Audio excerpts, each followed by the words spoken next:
Service revolver જે pistol છે એમાંથી ગ્લોક પિસ્ટલમાંથી આકસ્મિક રીતે સફાઈ કરતા ફાયરિંગ થયેલું, તેની અંદરની ગોળી નીકળતા તેમને હાથના ભાગે ઈજા થયેલી અને ફ્રેક્ચર થયેલું અને ત્યારબાદ ગોળી રિકોશેટ થઈને તેમની સાથે હાજર પૂજાબેન મહાવીરસિંહ પરમાર છે તેમને ગોળી પડખાના ભાગે વાગેલી. રાજકોટ શહેરના પોશ ગણાતા યુનિવર્સિટી વિસ્તારમાં સમન્વય શુલ્ક એપાર્ટમેન્ટમાં થોડાક સમય અગાઉ ફાયરિંગની ઘટના બની હતી, જેમાં રાજકોટ ક્રાઇમ બ્રાન્ચના પીએસઆઈ એન.કે. પંડ્યાના રિવોલ્વરમાંથી છૂટેલી ગોળી તેમના પોતાના હાથમાં વાગી હતી અને સાથે જ ત્યાં હાજર એક મહિલાને વાગતા ચકચાર મચી ગઈ છે. આ સમગ્ર મામલે હવે એસીપી ભાવેશ જાદવની પણ પ્રતિક્રિયા સામે આવી છે. તો આવો જાણીએ સમાચાર વિસ્તારથી. નમસ્કાર, જમાવટ સાથે હું છું પાર્થ.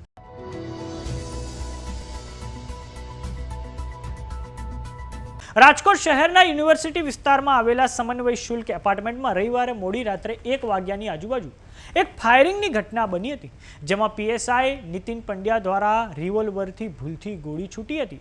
આ ધડાકાનો અવાજ સાંભળીને આસપાસના પડોશીઓ પણ જાગી ગયા હતા. આ ફાયરિંગમાં પીએસઆઈ નીતિન પંડ્યા સાથે ઉભેલા મહિલાને પણ કમરમાં ગોળી વાગી હતી અને પીએસઆઈ પંડ્યાના હાથમાં પણ ગોળી વાગી હતી. અને આ પછી પીએસઆઈ પંડ્યાએ પોતાના પડોશીઓ પાસે મદદ માંગી હતી. ત્યારબાદ બંને શખ્સોને રાજકોટની ખાનગી ગિરિરાજ હોસ્પિટલમાં ખસેડવામાં આવ્યા હતા. આ ઘટના પછી પોલીસ તાત્કાલિક ધોરણે ઘટના સ્થળ પર પહોંચી ગઈ હતી અને એફએસએલની ટીમે પણ ઘટના સ્થળે પહોંચીને તપાસ હાથ ધરી છે. આ સમગ્ર મામલે હવે એસીપી ભાવેશ જાદવની પ્રતિક્રિયા સામે આવી છે. આવો સાંભળીએ તેમણે શું કહ્યું છે. યુનિવર્સિટી પોલીસ સ્ટેશન વિસ્તારમાં ગઈકાલે રાત્રિના સમય દરમિયાન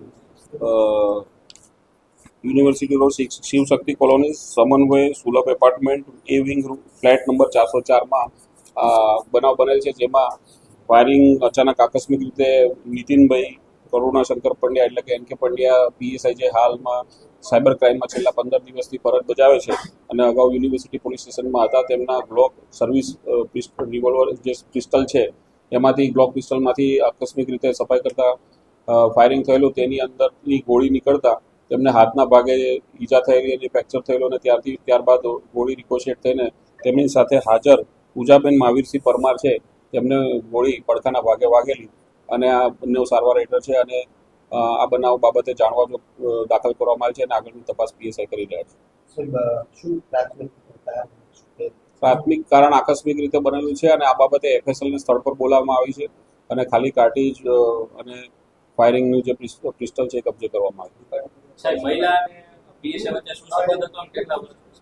એ જાણવા જોગ અનુસંધાને તપાસ કરનાર અમલદાર તપાસ કરશે. સક્ષમ અધિકારી નક્કી કરશે ને એ પ્રમાણે આગળ. પ્રાથમિક તપાસમાં એવો કોઈ સંબંધ નથી, એમના ઓળખીતા મિત્ર છે એવું ધ્યાન પર આવે છે.